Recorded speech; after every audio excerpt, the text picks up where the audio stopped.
We shall begin with stretching our breathing muscles. So I want you to orient yourself on your practice space with a bolster across the mat, horizontal, a couple blankets behind. You might end up with just one, but start with a couple or beach towels, whatever you use. And I'm going to have mine horizontal, but you could definitely have yours lengthwise behind you. And remember, you can always get rid of one of the blankets, even in the immediate moments when you start. You can just try. I'd rather have you safe rather than feel all of a sudden like you're dropping your head and you're uncomfortable. So my block is in front of the bolster and it's flat. I've actually played with lower blocks lately on this, so you know some of those that are you don't think that they're worthy blocks, but they're actually kind of cool for some of these things. So if you have a block that you never use that's really low, an extra one you might try it in lieu of your regular standard size block, but it's at the lowest setting. Basically, this is as low as I can make my block. I'm going to sit on my block and then I'm going to start to motion back. I've got a belt, it's connected in a loop. Okay. I'm going to place that off to the side yard. And as I guide back into the centering of my hips, and I'm certainly releasing back. I got a sandbag nearby, and the blankets are like almost there too soon. Okay, so this is where you start with moving the blanket support so it's just at the shelf at the back of your skull, only occiput oriented. Okay, so when I orient my head onto that height, and you know, the blanket really could be either direction. I don't think it would affect the occiput that much if it was turned the other way.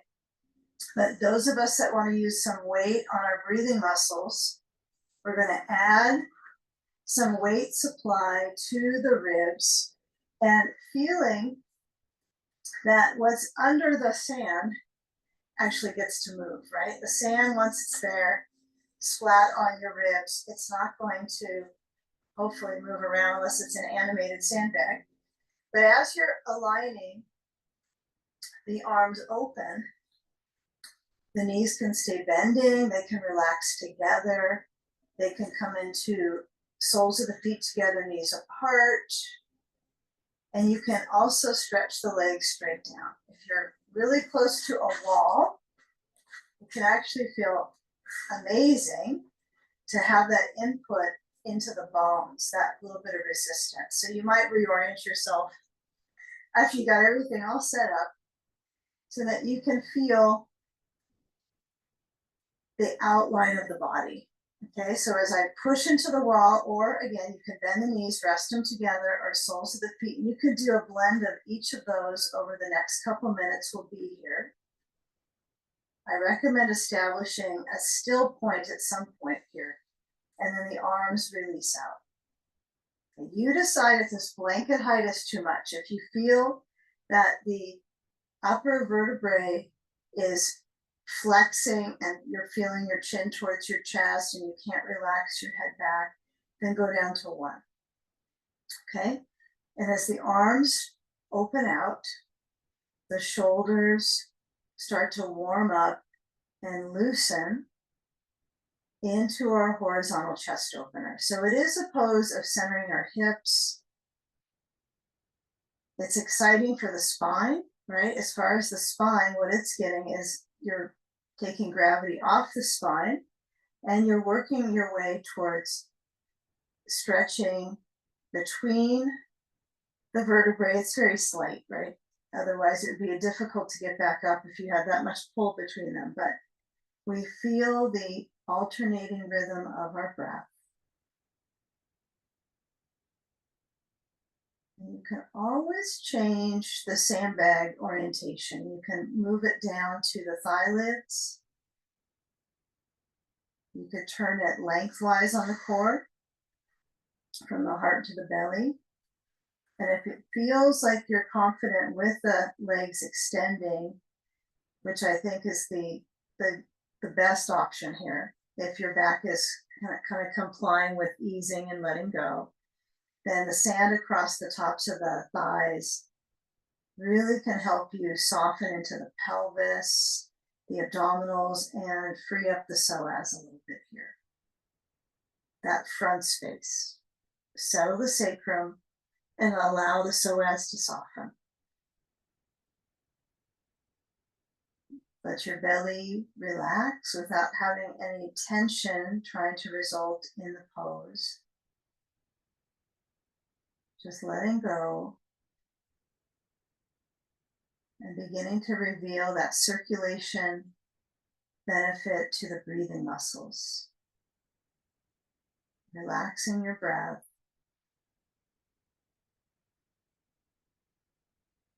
Motioning in through your nose. Feeling the organs get a little bit of pressure.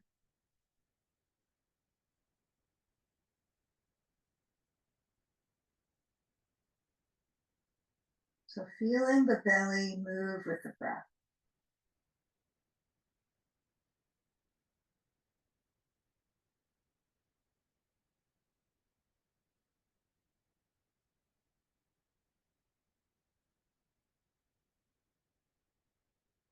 And in these remaining moments, perhaps awareness could flow into the outline, right? The concentrate of the bones. Think of it like that's what you're made of, right? So the bone concentrate. And then that inner world that is generally in the same position most of your day, right? With prolapse and stagnation and so forth. So even if you're simply in some of these shapes and just relaxing your breath, not making a big deal about the length of it, that's still going to be a benefit, perhaps. Feeling how you reach out a little further with the rib cage horizontal. So since I have a bolster under me, I'm hoping that kind of educates my rib area to move outwards. The other things we do is move it like a steering wheel in our sage poses and so forth. But just feeling this big, especially since we're going to go upside down next. So we're going to start to kind of pour. It's going to be pouring, and you might not feel the draining and that all that stuff inside, but you can hear it when someone's inverted, right? They sound kind of congested. So we know it's happening. We know there's different pressures in the body and all the fluids. So take the sand off the thighs if it's there. If it's on the ribs, you might just move it up to the ribs for a few moments and then walk the feet in so the knees point up and the soles of the feet are at least hips distance, if not a little further apart. So you have a nice kind of base. And if you've got two blankets under your head, slide one off so that you only have one. And this one you can play with the blanket orientation. You might as well just don't have it under your shoulders or even under your neck, just under your head. Okay. So now that I've got this impression in my breathing muscles, they're impressed with my experience. I'm going to move the sand aside. And today we're going to be putting the sand on our feet in this part. Okay, so I'm going to just encourage you to slide back. Okay, that means my blanket's now lowering down. And then I'm going to walk my feet in and I'm going to just scoot the bolster ever so small movement. So I'm no longer on the block. I'm on the bolster with my tailbone, but it's not that big of a move. I don't shove the bolster down because I don't want my back to be upset. So I want as much of my lumbar on the bolster. And there's going to feel like the ribs have a little lift. You might have to reorganize your attire. And then bring the knees to point up, and that's the key, they point up, right? They're not pointing into your ribs. I mean, it might happen, but go back up. So you got like a half a leg inverted, just a half a leg of two legs, okay? And it's kind of nice, not that we have to spend our time having gratitude, we got this leg and this leg working, but it is complementary to creating balance. So if you got it, use it to help support the balance internally, abdominally. So we're going to take a sandbag, a weight. If you don't have a sandbag, maybe a bag of rice. An eye pillow probably won't do. And we'll bring the knees in. Now they go in so you can center the sand somewhat centered. And I have to have my feet a little bit apart. Otherwise, the sand kind of flops to the side. And you don't want to have them too far apart or the sand will drop into the groins, which will be an awful experience. So just let the legs have that lift. And now that you've got a two whole legs reaching, you might find that the feature of the flexing of the feet is a little intense, right? So even I know you step on your feet often, but feel when they're upside down, the orientation of the leg into the hip socket, and then let the ribs still do their flaring. It's the rib flare. Feel the parts of the back that touch the bolster now, not just the tailbone. So the legs might do a little bit of side to side, like they're signed. And it's a sign, right, as well, when I have the legs with that elevation and the weight into the feet. Yeah, normally we do on our Zooms, we're doing the legs up. We do legs up in the middle as well, but usually with a belt. But we usually use the sand on the feet only at the wall, which maybe is not the best service to our core, because part of being in the middle of the room with the sand on the feet activates. So the inversion, right, makes those abdominal organs basically push into the diaphragm. So the diaphragm gets a little resistance game going on each time you inhale. So just slowing it down. Arms could be out. Cactus. You could bring them overhead. It's not a bad idea, but if your fingers get really, you get tingly, you lose circulation, then you want to bring them back out. So that's the only indication. This wouldn't be the best option for your shoulders. And some of us might have that a little bit of compressed, it could be a nerve that's getting compressed. It could be those types of things that make that circulation challenge. So pinching. So feel when you flow with the arms reaching out or back and working towards that verticality. So the legs are just straight up. Feel the belly move. If it's not moving, the diaphragm is awfully tired, right, with the organs pushing into it. So just play with that. Belly lift and relax.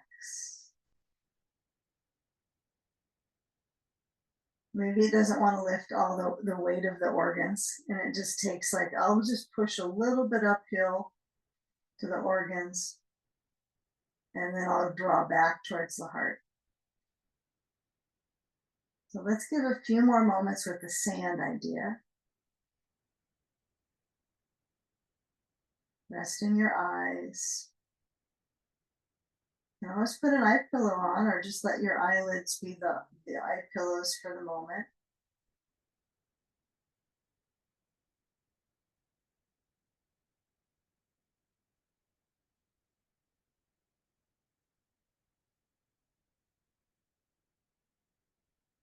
Okay, now bending the knees. Okay, feeling how you motion your legs, the thigh bones towards the chest, only so much. So let's say your knee is having a little bit of challenge with this crease. Well, one thing, you don't have to have sand on your feet if that's an issue. But you might find when you lower down, you might even toss the sand overhead, but be careful if your hands are back there. If that's really worrisome for you to keep bending the knees, or reach up. And then when you take that sand to the side, I want you to get a hold of a ball, or if you don't have a ball, you can use a block at its most narrow setting. Again, that's an argument for those thin blocks, which I'm now learning that there is a purpose for those. Okay, so have the ball or the block between the knees. Okay, arms are just straight out, like you got little kind of T-Rex arms here in the beginning. And then let the legs go side to side. Now, if my arms flow out, you don't want them on the bolster, right? You want them out to the side.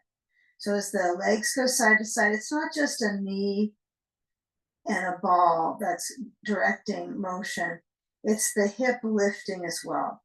So as I go across and I reach with the knees, right? I like to kind of find interesting ways of feeling the curve of, I know the breath doesn't have a curve, probably that's not true, but I feel as I move across, I feel my arm push down, and then I find that in breath, or or the out breath on the way over, and just play with it, right? This is a time where you might get a little adjustment. This is usually when those things happen. Be a little careful how you move your knee towards your arm. Maybe take it slow. Maybe you just go side to side to warm them up, meaning warm up the hips and the pelvis. Okay, and then with your breathing, feel the twist and how the breath responds, right? How your lungs respond. Maybe not the breath, but it's a little more challenging, right? To strengthen the respiratory muscles here when I cross over with the knees.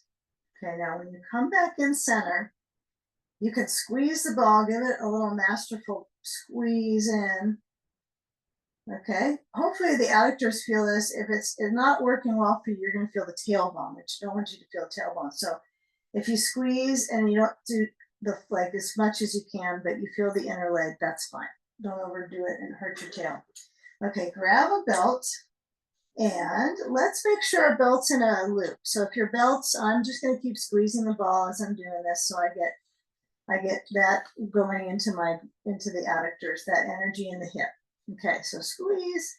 Got the ball, got the belt in the loop. I don't think you can get the ball. You might be able to get the ball in your loop.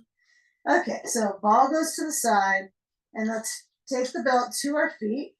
Pretty good. We've gone sand, ball, and now belt. Okay, big loop.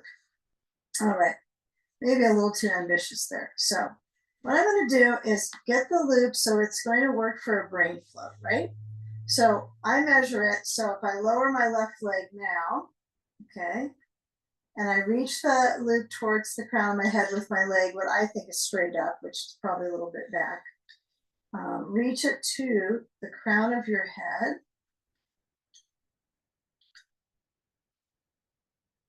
And then scoop up the occiput. Okay. Now you might want the belt tail, right, in a space that you can easily pull on it. Your dominant hand probably will help on this right leg. And then as I reach down with the left thigh, I have to find the perspective that works for my left thigh as much as the right. So for me, if I push my head back, I feel a little more tension on the left leg. So I'm going to add a sandbag, and I recommend you try it. If you don't want to use sand, there's no requirement. Okay, of course you know that, but as you apply that weight,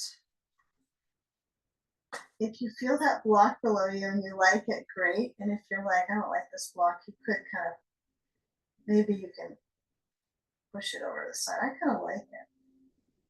I like that block. I don't know how it'll be on the second side, but it's good right now. Kind of reinforces the support. If your foot's at the wall, even better, but it's hard to reset everything all over and over. But my right leg, if it's a little hyperextended, I can kind of feel as it pushes through. I'm going to find a little nano bend and then traverse that circulation into my outer right thigh to my hip, and then let the arms relax open. You can also let the arms reach up to the bolster, which I find to be kind of interesting to relax my wrists, my fingers. You might notice that the hands don't relax the same. So giving them an equal opportunity. My little bean bags, that would be good for my hands here. And with the traction in your neck and kind of all over, right? There's a leg traction on both sides, different ways. And the breathing might feel a little bit easier than the twists, right? When we had the sand on the feet and then we twisted side to side with the ball. So now it might be a little bit of an easer for the breath.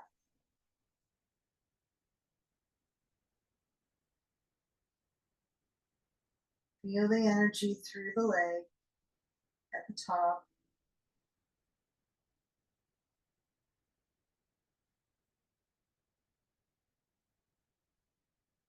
Again, you can move your arms and continue to explore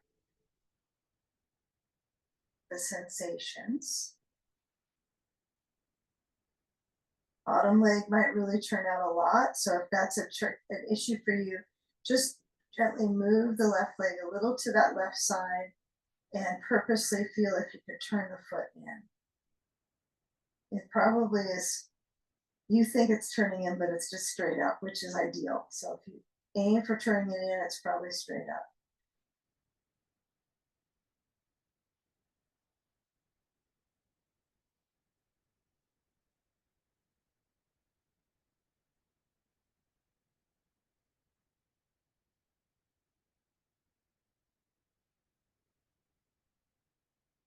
Okay, now scan how extensive this is in your leg. You want to have equal opportunity for that second side. So just kind of consider, is your foot flexing? Are you activating the foot or not? So you can just do similar in the second. It's not like that you're missing something in the shape, okay, but feeling the basic outline.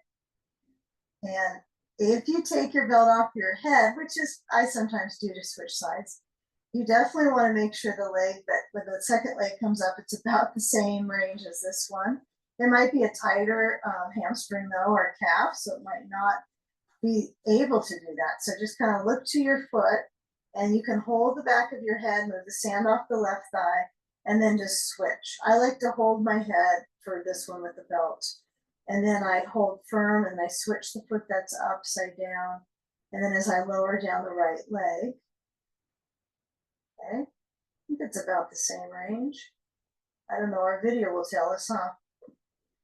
All right, now turn the sand, if you're using one on the top of the right thigh, just kind of nudge it down. Just kind of soak up into that right hip. I mean, both hips have it's a pretty convenient pose for circulation benefits, right? For back to the heart, to my psoas, to my hamstring. You know, talk about a shape that does quite a few things. And then I'm inverted, so I'm reversing that flow to the brain as well. So some good stuff going on. So make yourself as comfortable as you can though. So if you just happen to decide, I don't want this belt behind my head anymore, you can still keep the shape with the legs and take the belt off your head if you like, and just bring the arms to stretch back, holding on to it. You can always change it up.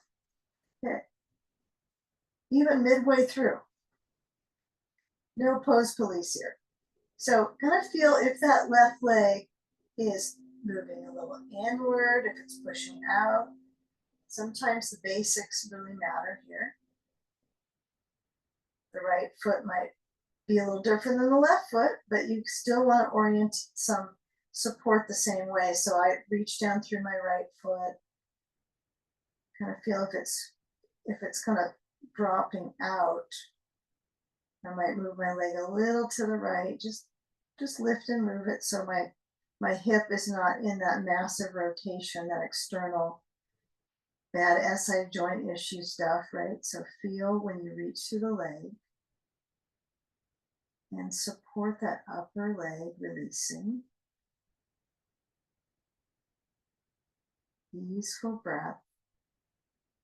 You can always lean your head back more if you like.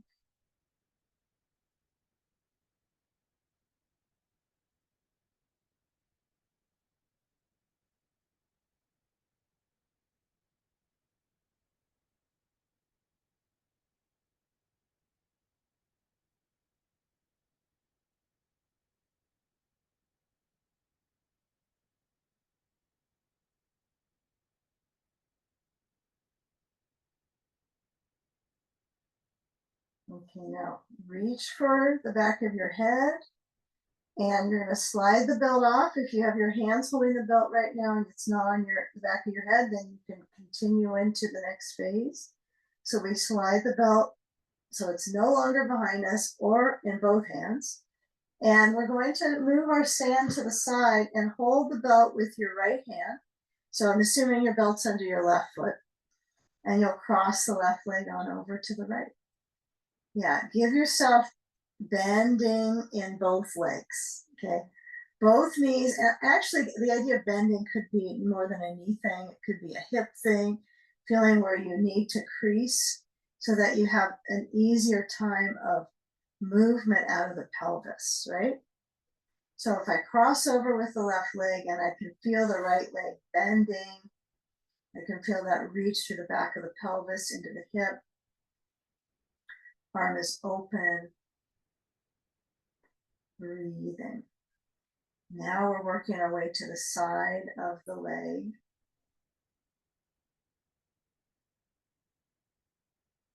And then come back on up. And change sides. So right foot goes up, scoop it up into the belt holds the foot, and then as I take over with the left hand, I just cross over with the right leg to the left. And as I feel that reach, what's a little different from having the ball center of the knees and moving side to side is, well, now it's straight leg. It doesn't have to be straight, sharp. It could be a little bend, of course. I'm bending my knee. But the difference is that you are trying to get both, as much as you can, both shoulders back, and you're giving it a longer leg stretch, right? That crossover. So feeling if it's a little intense on your ankle, there's resistance, more so with the belt than the ball. You're pulling. So you're trying to create that sense or that active resistance for the bones themselves. And so feel where the hip is stretching. And then bend the right knee and go straight up. Okay, both feet into the belt. Hooray. Got a loop, way too big. Okay, so cinch it up a little bit. So as your feet move outwards, you got that wide stance. What you could call, I like to call this wide stance, although I'm not standing on my feet, but so what? Okay, as I move them out, and I can feel where the circulation shifts now through the groins. Okay, and not making it about flexibility. I would say kind of try to get that out of your mind on some of these things about circulation and the actual biological event here. Okay, so as I push out, I let my feet turn a little bit. I turn them in, I turn them out, and then find where my legs can just be. And I'm not too far out with the feet. I might even cinch it up a little more. So it's like a legs up, but there's a little more flow right through the groins into the lymphy node area here in the leg pit, stimulating and energizing that flow of lymph. And just be a few more moments, because I want you to feel as much circulation in legs before we go into our Sage series, which is next, because they get kind of sleepy in that series. So now when you come out of this one in a few moments, that energy in there the circulation will kind of be able to juice that up. So this is a good way it's like we're working our way into marinating the tissues. It's a body, like any body that would get that work. We're doing it all through this practice. Okay, relax your throat. You can let your head nod a little side to side, just minimal blanket under your head, not a big stack, just a little folded blanket. Okay, now last call for what's going on with the ribs, right? So when I'm upside down, it's about time to get out of the upside down. I can already feel it. It's like the phase of excitement with my rib movement is over. I'm tired. I'm tapped out with it. So as you bend through the knees, you're going to reach up to the belt and slide your feet together. And then take the belt off your feet and place it aside. And now, since the ribs probably not getting too exuberant anymore, they're kind of getting tired, we're going to get into them big time. So just side to side. If you need to roll to all the way over to any side you want to go is fine. Whatever is your happy side to go to. And then as I roll over and then push down, be careful. You might have a block here. And then take that block, place it back overhead towards your blankets, and let's start to set up for some side saging. Get out your sage. Okay, so somebody might hear that and say, okay, I'm supposed to get some sage out and put it on my side.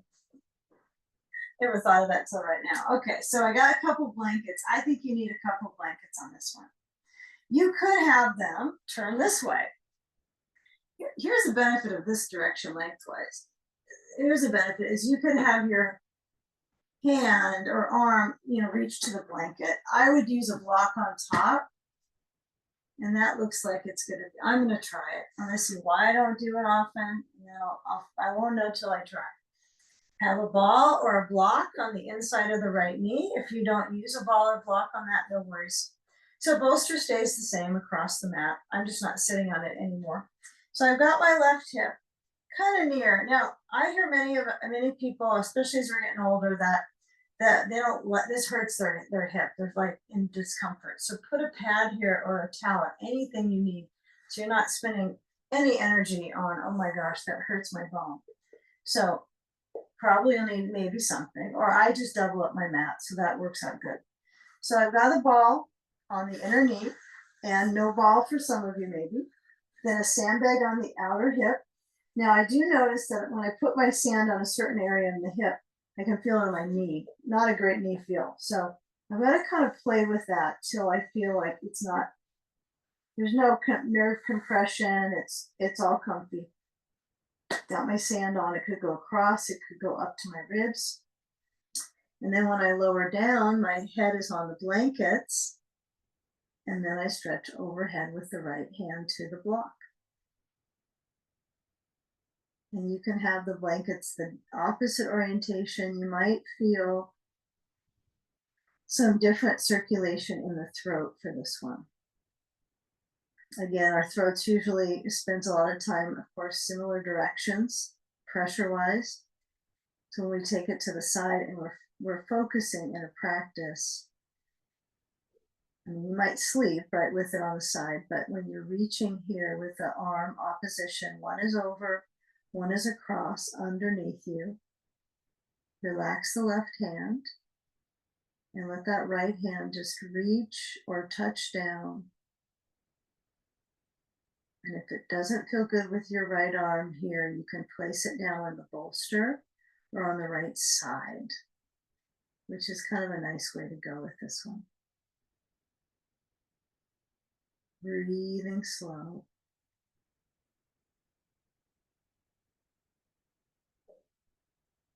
Just feel the movement now in the side of the rib cage. They're not being flattened in the other direction. It's a different direction.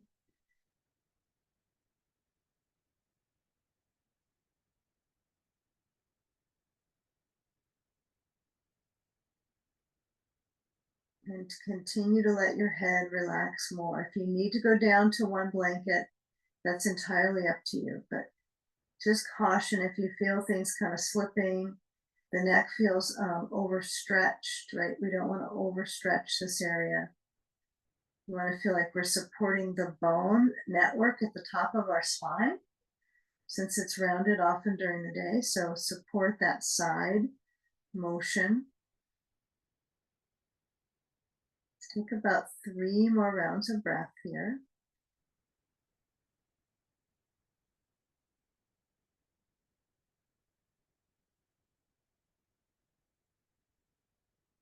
Elongate that breath pace.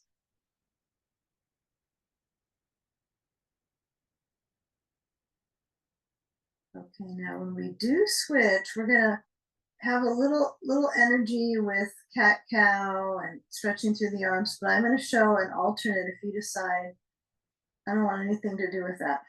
Some of us might wanna take a nap as others do that. So I'll give an alternate, which is sleeping sage, okay?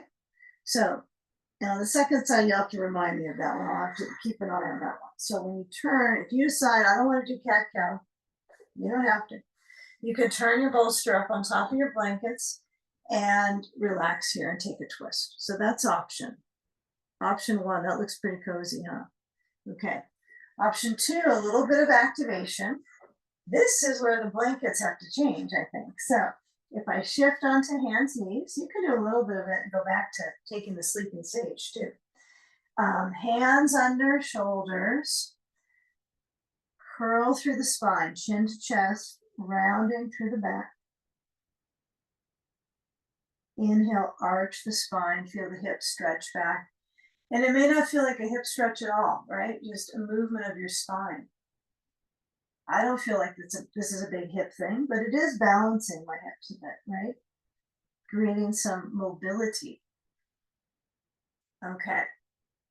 So now we're going to reach with the arms onto the bolster. So this is a wrist-friendly thing to do. I'm just going to turn my blankets, unless I want a little teeter-totter, the bolster on the short end, and then extend the arms. Now, if this is, not good on the knees, right? If not for you, you might put a padding under your knees. You might have the knees not too far apart, because that could be challenging as well. And just give a few moments with this reach of the shoulders. Kind of the armor in the shoulders, right? You can kind of feel that armor. Walk your hands to the left side of your mat and just feel that little bit of twist with the ribs. Both hands over to the left. They're going to be apart, right? They're not going to be like stacked on each other, but feel that reach.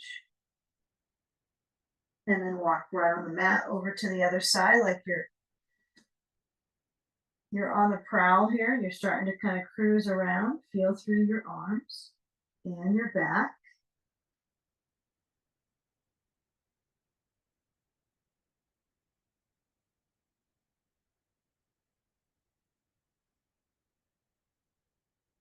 Okay, now come back center and a little bit of reach with talk about the armor in the back here. So we'll take a bolster off of the blankets, grab a block. Okay, of course, this would be interesting with the smaller blocks. We'll have to try it. So my hands hold on to my regular block and my forehead to the bolster. My block is wide.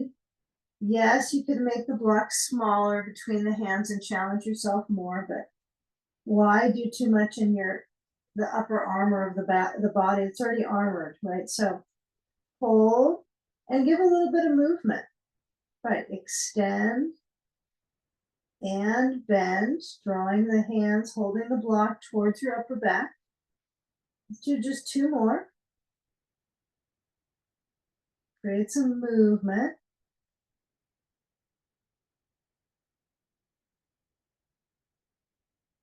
Okay, now coming on into that second side sage. So if you are in sleeping sage, wake up. Okay, here we go, second side sage. We're skipping the sleeping sage in general unless you need that, which is fine if you don't want to do that little more active part. Maybe that feels more comfy. So I'm going to turn my blankies and then just sit to my right hip next to the bolster. Grab a ball under the left knee and then lowering down my ribs. So feel where the ribs, there's a lot of them. You got a lot of those. And you might only identify with like 6 of them during your regular daily movements. So the bigger, thicker ones get the awareness, don't they? So when I'm leaning in, I like something under my hand overhead, but I also sometimes will just let my left arm on this side move or let it rest on my side. Feel where my head turns. Yeah, we rarely get this movement with our neck. I don't think many of us sleep like this, rolling on the back of our head, but kind of feeling where the juncture of this elongation period is, right? If I have my blanket under my head, I'm already elongating here in my upper vertebrae. But if you kind of feel the occiput, that shelf at the back of your skull, and you lean into the blanket, just let your head relax. And then that left arm reaches overhead. Breathing. Maybe you feel a better breath if the upper arm is on the side, because that's more weight right into your breathing muscles, or it's across.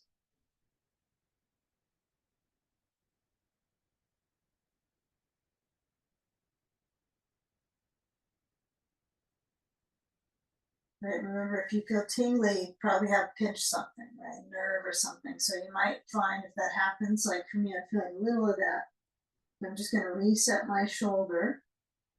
See if that's a little more comfortable in the shoulder joint in the rotator cuff here. Let's give a few more rounds of slow, deep breathing.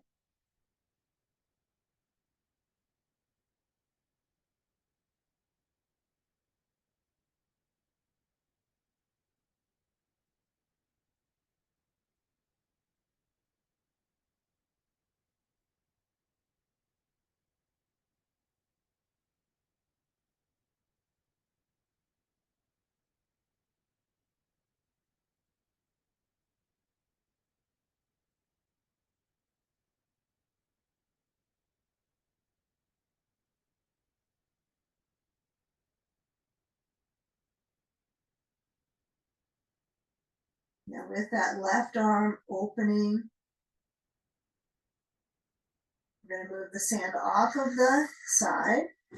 And then we'll start to make our way to those of you that did sleeping sage. You know who you are. You'll do that the second side.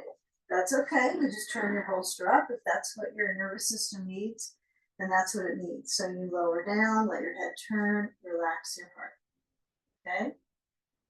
All right. Give yourself about, if you're doing sleeping sage, maybe a couple minutes. So about 30 breaths or so. Okay, now the rest of us that are going to come on up, we're going to move our bolster lengthwise. So you got all this clutter, I'm sure, on the mat, so kind of push it away. You're going to need your blocks in a little bit, so I'd say keep them in easy reach. But let's come into a little bit of tummy time, a little bit of core time. So we're going to lower down, bolster lengthwise. I kind of vary this a little bit with where I place my hips on the bolster. It just depends. So when I lower down, I'm going to try to reach forward like an upward facing dog. I like that variation. And if the bolster's it just feels too high or too pressure into my quad, I might just move it up a little bit. Move it away and then feel like the bolster helps my arch. Okay, now lower down. Okay, and elbows down, of course, so you have Sphinx pose. If you have a wall space, this is really nice to reinforce the motion into your bones. Okay, so as you're pressing into the balls of the feet, I'm hoping you're using a wall. If you're not, that's okay, but a wall is quite helpful for where we're going in the next little set. So I'm pressing, and I want to find just the right amount of energy into the feet. So if I push like I'm getting my heels as high as they can right now, that's really not going to serve me too well into my lower back. So I want you to feel when you let your knees lower down, like let's check that. So knees down, elbows down. Got those two down. Okay, now with the arch of the spine, chin is forward, right? I recognize that this doesn't feel the best because we spend most of our day rounding our necks, but try to let your chin move a little forward and then push into your feet and lift up the knees. Okay, now slide the hands back so they're under shoulder line, right? They're not exactly under your shoulders, but on the ground. Elbows by the sides. Just keep this exact amount of curve in the back. You're not trying to push with your hands. Remember, cobra pose, cobras don't have limbs. So feel the hands touch because you happen to have hands and you're pretending the cobra, right? So the hands are just down, elbows by your sides. Yeah, then just stretch your arms back into locust pose. So you stretch back and the shoulders try to roll back. You're on this tiny, bolster really for balance. But feel where the arms are reaching behind you. Breathe. It only helps. Okay, now hands under, chest forward. Be easy with the pressure of the knees on the ground, the arch of the spine. Okay, and then when you come back to table, feel the hands press the floor away and then come up with the knees off the ground into what you would consider a downward dog. The heels are up at the wall if you're using a wall. And then change that circulation towards the upper respiratory tree, right? This is, you can hear it in someone's voice talking. They go from a pretty good sound until sounding congested again. So really fleshing it out. Feeling that resistance. Okay, and now as you bend the knees, lower down, and then let's step the right foot forward. Now I'm going to add a blanket here. So I'm gonna have both my blocks to the front. And just for comfort, I think I'll just add it anyway. So I'm gonna push the bolster. I'm not gonna be using it this way anyway. So I'm just gonna slide the blanket. If you're not a blanketer, that's okay, you don't have to. But let's step the right foot forward and turn our bolster across the mat. Okay, so left foot should touch the wall if you're using a wall. And now you're gonna have your blocks under hands up as high as you can make them. Even if you're like feeling I'm so advanced, I don't need blocks, maybe use them, okay? So that you're not slumping, right? So I walk them in so that when I reach, I'm trying to get my left thigh on the bolster. And I can push my bolster to my thigh, yes. But I'm gonna see what I can do with getting it so I have to stretch a little bit of my left quad to my bolster, the top of my left thigh. Well, not the very tip top, but kind of the middle. Depends on your length, I guess, doesn't it, with your legs? So feeling where you park your pose here, where you feel the arch, breathe. Okay, if you're forcing a lot of weight into your hands on the blocks, which I'm doing a little bit of that. I'm gonna make a fist with each hand, so it's not gonna be so much, so disabling in my joints, right? It's gonna be more muscular. So making a fist is a good idea sometimes, you don't have to. You can even spider the hands, so just use the finger pads, but it's nice to change how you're using your hands. Okay, now when we come up with the back knee, we're gonna just place the blocks maybe a little forward. You don't wanna kind of trip over your pose here. No pose tripping. So as I lift up, I push into the wall, and I might actually scoot my right foot back so my back knee is very comfortable. Okay, my back leg is straightish, so I'm gonna push off the wall and come on up, and then I'm back into my feet again, both of them. It's not quite like downward dog, but let's take this. Let's bring our blocks forward and take a wide stance on our mat, all the way to the edges of the borders of your mat. So the forward fold might feel like you're coming into like a wide downward dog. Take the blocks forward and then let your head center in the arms. So it's kind of holding the feeling of the outline of your head, not necessarily holding all of it, because it might still be a little challenge to get there. Feel the ribs reaching. I can feel my right ribs a little easier than my left. It feels a little clunky on that left side. So it feels a little tight. So feel that stretch through the rib cage. Breathe. It only helps. Okay, now if you're here in this wide downward dog, you're going to come up with your head and walk the blocks back, shift them back, toe heel back into that standing forward fold. Okay, if you feel like you want to come up to standing and kind of play a bit with the vascular system, you're welcome to. But if you're feeling like, gosh, my blood pressure is kind of low, I shouldn't come up all of a sudden, then it's up to you. Yeah. So you might try it. You might bend the knees, push into your feet, come up, arms really, really wide as they'll go.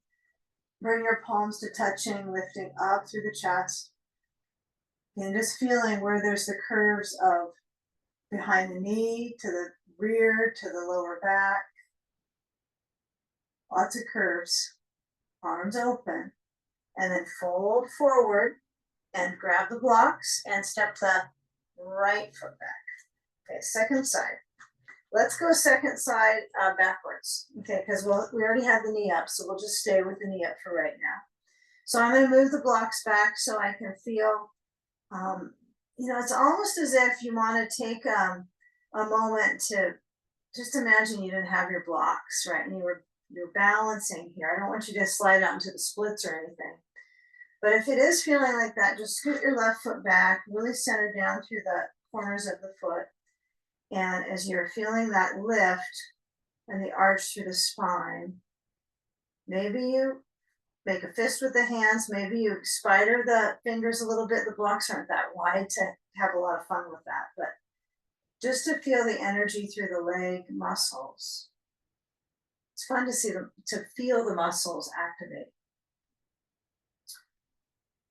Yeah, it's not that much fun for celebration, but it is good for the bones. Okay.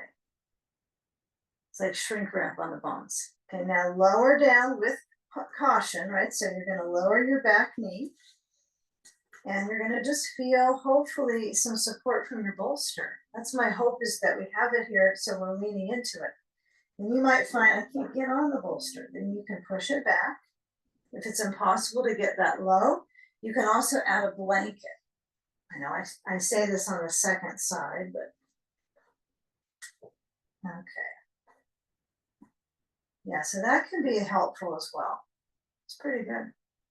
But if you already touched it, there's no reason to add a blanket. So feel where there's that reach through the hips. You got front hip, you got back hip.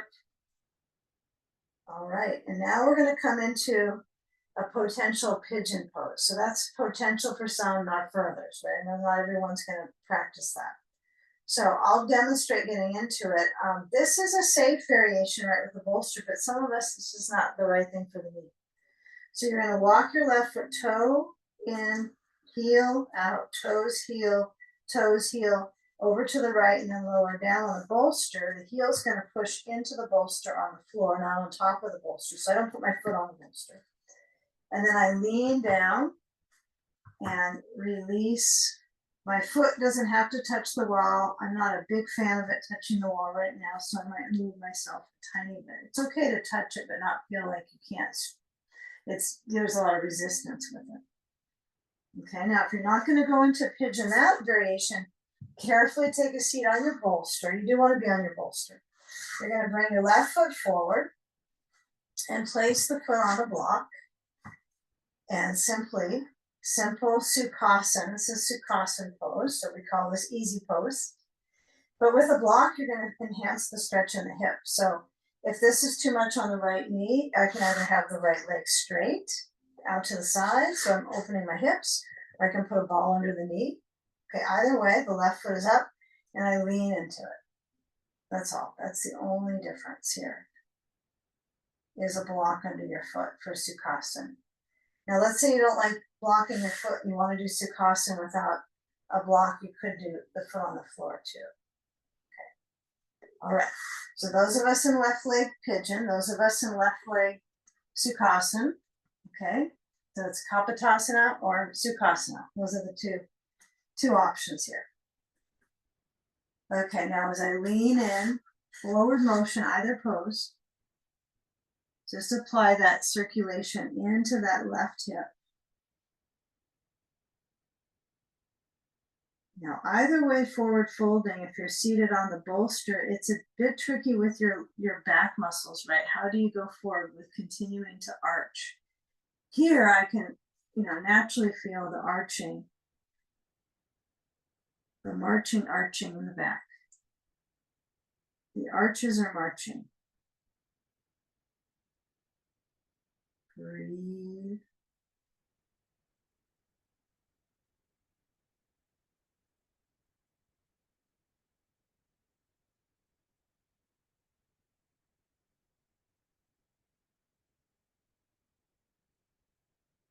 Okay, now lean to the left hip. Switch sides. So either one, you're just switching to the other leg. So right leg goes forward, knee is out. I like just kind of swinging it onto the bolster and lead left leg back. Then stretch the hands and stretch the arms. And as I shift, I do try to kind of move into the touch on the bolster.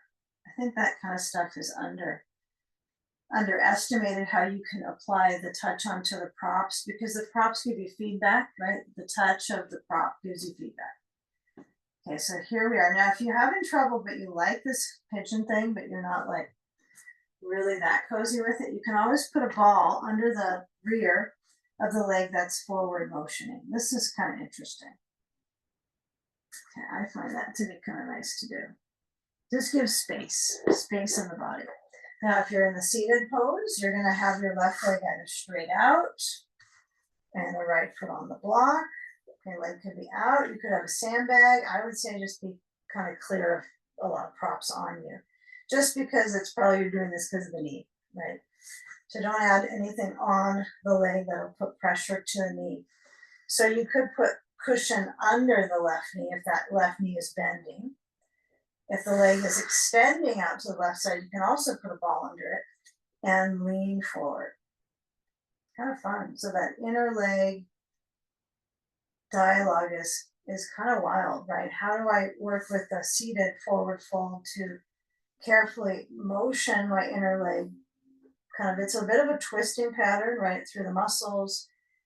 They spend most of their day straight down from our hips. So any of these shapes is going to be therapeutic, right, for circulatory system here. So lymphatic system as well. Feel that press into the wall if you're in pigeon.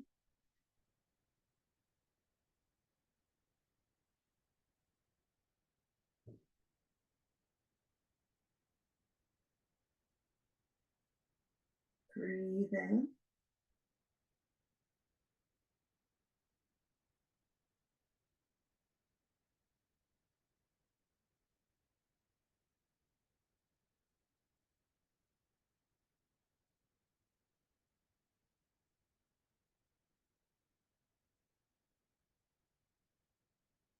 Now, as you come out, we're going to all meet with our back to the wall. Okay, I think most of us are there in some form. And I want you to be able to reach to the wall with your palm. Okay, so you might have to scoot your bolster back, and I don't want you to be so jammed up to the wall that you can't stretch your arm. So it's okay to have a little bendy here, but don't make it so close that like you're punching the wall in a twist. It's not twist and punch. It's twist and just graze the wall. Okay, we're all different lengths, so I can't say you should be this many inches away or this many feet away. So I like to sit away from it and then take a twist each direction. This is actually a good exercise for my back and my abdominals. I don't think I've ever done something this easy, but that's not the goal here. Okay, here we go. So it's kind of nice to do. So left leg is out, right leg is bending. I'm going to turn so my thigh flesh is on the bolster, my right thigh. I don't have the knee on the ground. It might be kind of off the bolster a little bit, but it's not trying to touch ground, the right leg. So I have that right foot to touch to my bolster. If it's really kind of funky feeling on your knee, we don't like funky knee feelings. You can move your foot a little bit away, and you can always put a ball or a block here. Let's see, this doesn't fit on the floor for me, but it will go up to the bolster. The balls are great because they just hold on. So if this feels better for you to have a ball and all this cushion, use it. Okay. What I'm going to do is put the ball under my left leg, though, because I'm a little worried that it's going to hyperextend now. And I'm going to use the bolster. So I'm getting a lot of a twist already, quite a bit. Have a block besides your left leg. So if your foot's turning in, like you can see mine is doing the turn in, I'm going to try to flex it and use that ball conveniently under the knee, on the inside under the knee, so my leg doesn't turn in. The ball is pretty good. If you're not using a ball, I can't make you use it, but some people just don't want to use a lot of props. So I got a block besides my left leg. I got a sandbag on my right thigh, all the way to the top, and then I'm going to reach to the wall. Okay, so my shoulder is pretty expansive here. I can feel this energy right from my collarbones drawing over to the bone, into the shoulder, right, round it over. So if it's rounding over and dropping down, good. I don't want you to have the hand so high that everything's tightening up. So reach out with the right hand, bring the left hand to the right knee, or just above the knee, or just below it. Find what's a good hold. And then as you in-breath, filter through the nose. And as you out-breath, maybe you turn the right hand at the wall a little bit, rotate it, so fingers turn to the right. We call this the arm clock. You're now feeling maybe your head turns left and right, just feel it turning. And use this as a kind of preset for the ribs, lifting up out of the pelvis, all of it. Okay, and then reach the left hand down to the block on besides the left leg. So I have my hand on the block. I'm actually going to try to get my structure to bring my elbow to the block. So I got my block all the way up. Right, you could stack blocks. Let's say you got a lot of blocks here, and you can just stack them up so it's easier for you. Bring your elbow down, and then stretch the right arm overhead. You can turn your head down to the left arm. You can let the right arm relax behind your back. Yeah, be careful if you feel like more sensation is better posing. Be careful because the subtle, right? Gentle is the new advanced, right? So if I can bring my arm behind after kind of energizing in the shoulder and the ribs, just let myself be with the sensation, squeezing into the organs on the left side. Breathe in.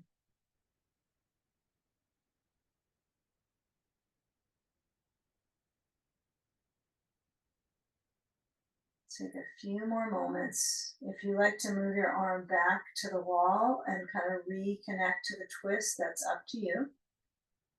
If you want to come up, try to lift up through the crown of your head, turn to the right, kind of seal the pose from beginning to end on this side. And then we just come back center and we switch sides. So left leg draws in, right leg reaches out. I'm going to put my sand on the ground first so I can get my bones kind of recentered here. I'm going to put all my blocks over on this side, but just so you know that I like to put the ball here under. Okay, so I got to use this whole bolster. Okay, like really stretch out on it, really use it up. And if you've got your blocks over here, you might only be using one, I recognize that, but I'm kind of liking this extra support here, stability.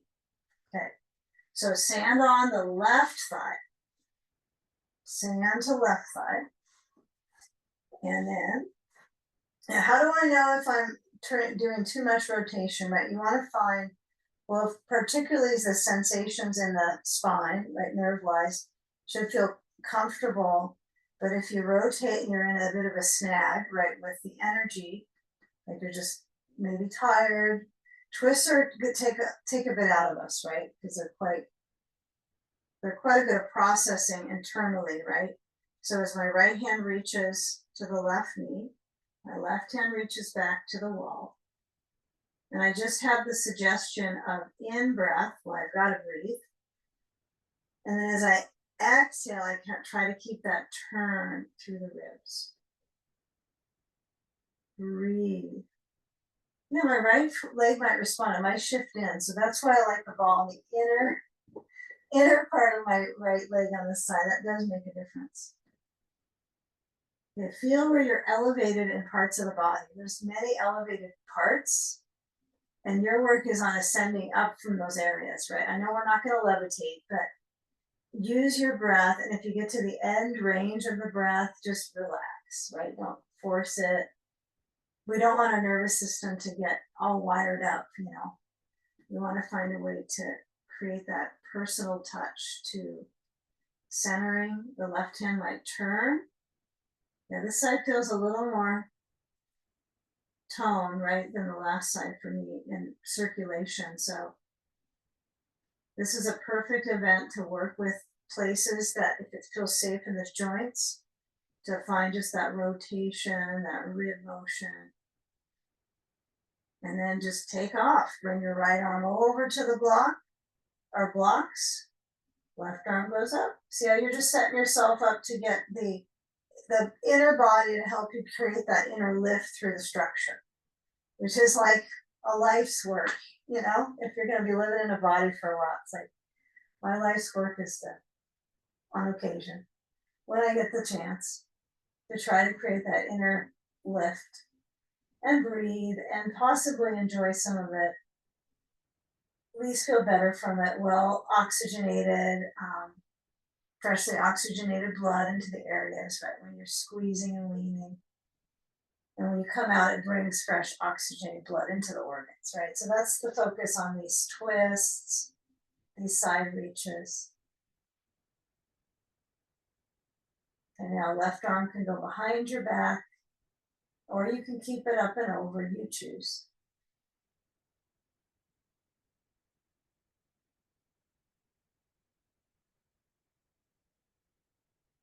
And then as you come up, if you like to take one final rotation, make it a low bar as far as how far you're trying to ring through the ribs and the spine. Just feel a little bit of gesture of movement.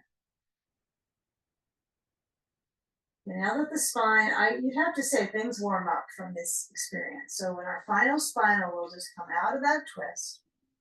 We'll take our sand off, and we're going to take the leg points forward, the leg points right from your sitting bone to your heel bone, straight away from the wall, back to the wall again. You could do this with your feet at the wall. It's kind of nice to do sometimes, and then you have that reinforced circulation right into your feet. But I'm here, so I'll stay with this one. So kind of feel where the arch is through the spine. Bring the right arm across the chest, left arm under right arm, intertwine the arms and go up into eagle arms. Okay, so right arm across, left arm under, and intertwine and up. Okay. If the legs are like thinking they need to do something, you're just reaching through them, right, to keep basic balance through your hips. And then change sides. Arms open, left arm over right, intertwine the arms and lift up. Focus on the lifting up versus the dropping and rounding the spine. So just feel that lift up. It can always improve. Shoulder circulation. This is a great one for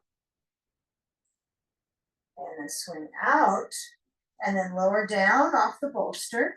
Let's turn to the wall if you have a wall space, or turn towards your bolster. And let's place it at our feet. So I'm going to take my blanket and I'm going to push my bolster up at the wall, and then really little blanket, little, not very much height. If any, if you go without a blanket on bridge pose, I celebrate that you do that, but I like a little padding. So when I lower down with my feet on the bolster, I'm going to get a ball, and first I'm going to put the ball at my sacrum. So let's say you got no ball. You're like, I don't have a ball. I don't know what I'm going to do. You can do windshield wiper, right? I don't think you should put a block under your sacrum and try to wiggle your hips. That's not going to feel too good. Even a tennis ball would just be too much. We don't want to put a tennis ball on the sacrum. So if you got a softball, move your hips side to side. After all that spine motion and hip motion and pigeon and seated pigeon, those things, we're just going to go across the back of the pelvis, feet on the bolster or the wall. Some people like to have their feet a little higher. You have to get closer to the wall to do that. Okay, now this is, really is a bit of a bridge pose. Okay, so I want you to lift the hips up so you just barely touch. It depends on how big the ball is, doesn't it? Some of us, they may be kind of small. So you want to lift up so you are still making a little contact with the ball so it doesn't roll away. That's about it. Okay. Now as you lower down, back onto smushing that ball again, ball swoosh, you can feel that detail into the back. And this next time you come up, press into the feet, try to get your rear up a little bit away from the ball. And I know it might roll away, but it's probably still going to be nearby. Stretch your arms down, palms turn towards the ceiling, shoulders are going to definitely get a little bit more pressure. So now I'm going to consider moving my blankie back so I get more circulation up into my shoulders. And now if the ball is under you, you're going to move it over to the side so it's not under your tail, and then lower the spine down. Ease through the back. Go up one more time, bring your arms overhead. No rush, feel the arms reach, feel the hips stretching in the front and strengthening in the back. And then lower down through your spine. Careful, if your chin juts up, it's probably a sign you might want to have a little itty bitty blanket, okay? Okay, and then we'll do one more. Okay, lift up the hips. We thought that was the last one, but here we go, one last one. Okay, now, as you lower down, You're gonna get a ball, you're gonna place it to the left rear, right under, and then roll it under, and then let your hips push into that, the back of the pelvis into the, actually not the back of the pelvis, sorry, the glute is gonna push. You're like, where is the ball? It's at your rear. So if you're not sure, I'm rolling, and the ball's not moving a lot, it's me that's moving on the ball. So when you're on your back, you're gonna put your ball to, you're gonna go somewhere between glute maximus to the medius. You're actually just wagging your tail. That's all you're doing is wagging your tail. So you're just moving your hips side to side. You could have your feet on your bolster. You could have your feet on the floor. You could have your feet at the wall. It's probably more intense if your feet are up at a wall because you'll put more pressure into the ball if it drops in. That's why I like something in the middle. The bolster's a pretty good height. So as I go across and I'm swiping into the surface muscles, so this softer ball has a broader effect on the skin and the surface muscles versus like a tennis ball or a tune-up ball. It's just, I definitely prefer these. They don't bully your system. Your nervous system doesn't feel attacked, right? Okay, so a little bit better. All right, now go to the other rear two. Okay, side two, and then a side. Now, one side you might have a different swing with your hip. It's kind of fun, you know. You might notice, oh, I have different dance on the second side, or maybe you notice there's, or you're worried the side has issues in the tissues that you know about. So spend a little detail on where the weight is into the ball, and just, again, you're just rubbing your glute, basically. I'm just massaging my glute. Pressure plus movement equals massage. That's all I'm up to. Nothing different, just pushing into the ball. The ball pushes into me, and then it gives some circulation into the muscle. The things we do. Okay, now, last few rolls right onto the right glute. Take a few more. And feel that there's twisting going on. You're already starting to twist, right? There's movement from the pelvis.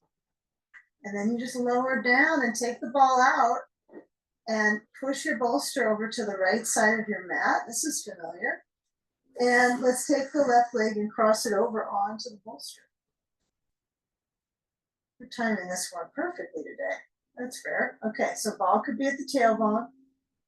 Ball could be somewhere else. You could just not use it. I sometimes will place it to my, just to the side of the spine, not kind of like between the trapezius and the rotator, the back of the shoulder here.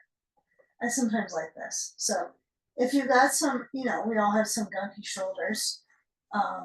You might like that. You might put your hand on the outer left thigh and like a little bit of that movement to massage into the upper back. You might feel like that's pretty good. Shoulder, tiny bit of the upper back. It's more shoulder work. So you might enjoy that. You might feel like it's a little weird. You're not so sure you like it, but it brings a little bounce into the shoulder. So you can either do that or not. Our traditional is ball at the sacrum, arm is open. This still gives good effect in my shoulder and chest too. So let your head roll to the left. Be sure you got some padding under your head on this one. Something. It doesn't have to be a big folded blanket. It could be. We're at the final spinal where you have the luxury of a blanket under your head. Okay. Here come the blanketeers. Okay, so head turns a little to the left. Soften in the throat and the neck. Breathe well.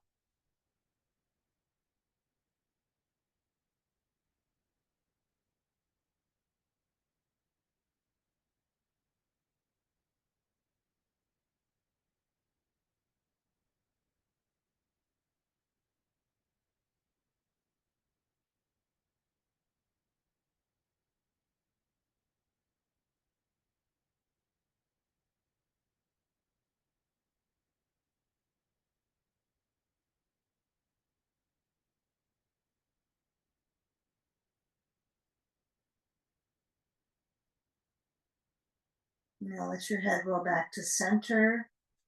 And as you're getting ready to switch sides, the first things first, just move the ball and the sand and a little caution in between the sides that we don't pull the knees to the chest, right? We don't want to shock the sacrum, SI area as well. So I just let the feet come into simple constructive rest with the knees together. And then I just move the bolster to the other side. So I keep ease in my back of my pelvis. And the knees don't have to be touching, they could be apart, just not pulling the knees in. So we go to the second side, we push into our feet, we move our hips to the right, and then we just let the right leg cross over. Now, if you feel like I want to do more rolling on the glutes, you're welcome to do that. We can't hear you, so we won't hear the ball. But if you decide that's just more therapeutic for you, that's completely fine. Okay. Yeah, I'm not so sure what I feel about the ball at the shoulder blade today. And sometimes I really like that, but today I'm like, I don't think so. If you have a smaller ball, like one of these squishy ones that's 5-inch, I have those now, they sell, so they're a little smaller, and they're kind of like somewhere between a tune-up ball and one of these regular size ones. So they're a little better with deep tissue, I think. So that would fit in my shoulder blade easily. So you might try other things that aren't like as harsh as a tune-up ball, but have some give to it. And it's responsive. The ball is more responsive to your circulation, right? You push into it, it eases up. The skin, it stretches out. It's kind of nice, that tissue turnover. So head rolls right. Chest is in this interesting opening. It's not necessarily a big twist up here, but it is the vine of the spine has its movements, its curves. So notice all those curves in the back. There's so many that happen right now. Can you count the curves? Is it 4? Is it 3? So my head just rotates and I feel that ease in the shoulder. If I have my arm too high, it's like pins and needles. If I have it just the right span, I can feel the circulation in my hand, palm open. If it's your dominant hand, it likely won't open that well compared to the other side. It's always squeezing. So that's just life, right? It's doing lots of that movement. We just need a 10-minute practice for hands. For gentle stretches and easing the hands.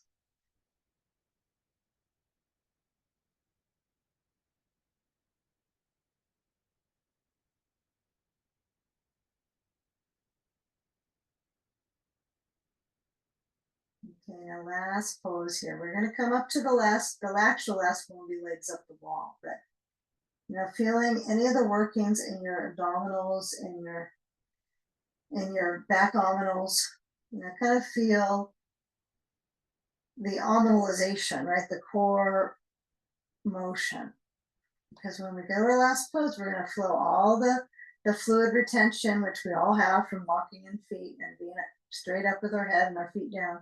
We're going to let it flow back, and then it goes down through the energy, the organs of elimination. So feel all that squeezing right now. Just notice the tourniquet effect, and then just move the ball and the sand and make your way to go legs up the wall. If you're not interested in legs up the wall, you could put legs up the couch or the bed or the ottoman or a chair, but roll to the side.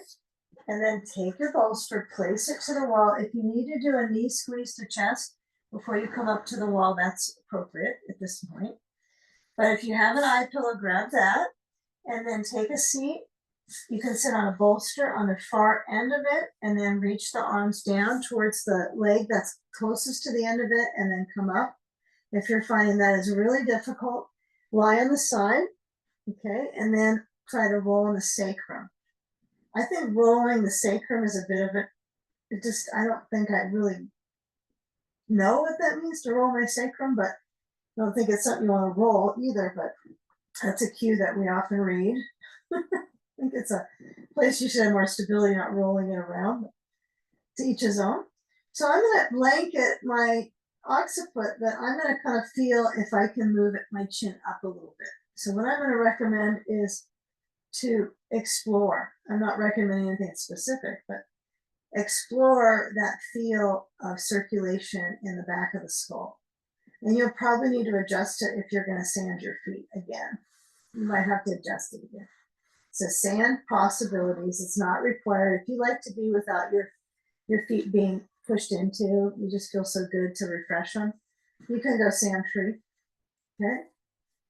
Or you can add a little bit of weight into your feet and feel the heels touch the wall. I think that would be key. If your seat doesn't touch the wall, that's really no big deal. It's zero deal. It's just something that we seem to have gotten interested in doing. So I'm reversing the flow back, and that's the key. That's why verticality is good here. And then you might feel where the back of your pelvis touches into the bolster. Yeah, I'm purposely going to kind of feel where my legs connect into my thigh, into my hip sockets, my thigh bones connect all the way down, and they just snap in, right? They're all connected, all that blood flow kind of refreshing here into my hips. Think big on this whole area. Think big support and circulation into the leg pits, the groins, the abdominals. And then if you like, you can have, if you have another sandbag, I guess you could put one on your core line. I like to just be free here, open out the arms. And then feel the movement of the neck. It's subtle in so many ways when you're upside down. And this is a really important way where if you don't do shoulder stands anymore, headstands, those are kind of some point in life, it might not serve you well in your neck. So it's a service to circulation, right? So what's lovely about this is you can feel a little bit of movement, very subtle with the neck, and then find the place where the occiput, the shelf of the back of your skull, feels its touchdown, and then relax the jaw.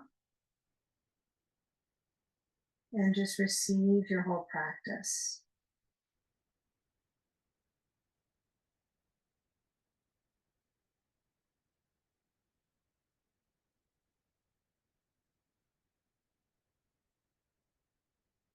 Feel the inner touch from your breath.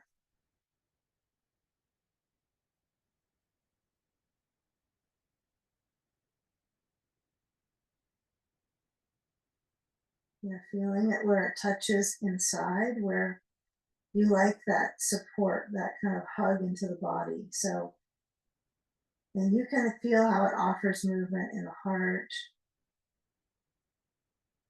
in the collarbones, and then where the body touches the ground and where you can feel that support as well, kind of hugs your back.